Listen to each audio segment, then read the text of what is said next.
Pemirsa, penjabat Gubernur Jawa Tengah Nana Sujana mengatakan akan memberikan sanksi bagi aparatur sipil negara ASN yang terbukti tidak netral pada pemilu 2024. Pemerintah Provinsi Jawa Tengah hingga tingkat kabupaten kota juga berkomitmen untuk mengawal pemilu 2024.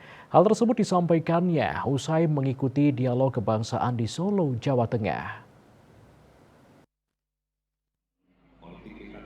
Penjabat Gubernur Jawa Tengah Nana Sujana akan memberikan sanksi bagi aparatur sipil negara ASN yang terbukti tidak netral pada pemilu 2024. Hal tersebut disampaikannya usai mengikuti dialog kebangsaan dengan tema menuju sukses pemilu 2024 menuju Indonesia Maju di Solo, Jawa Tengah pada Selasa 17 Oktober 2023. Karenanya, ia meminta agar ASN tidak melibatkan diri melakukan politik praktis baik di tingkat kabupaten hingga tingkat desa. Pihaknya pun berkomitmen untuk mengawal pemilu 2024 hingga tingkat kabupaten kota. Dalam pelaksanaan pemilu ini netral.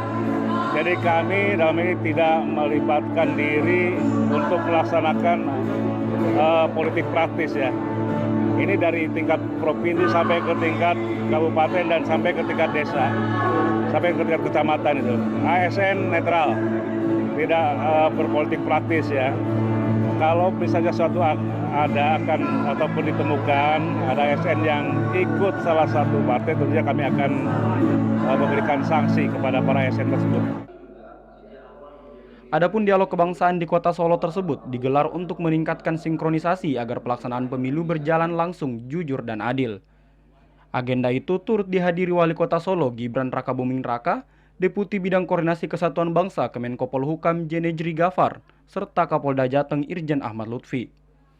Dari Solo, Jawa Tengah, Denika Priani, Kantor Berita Antara, mewartakan.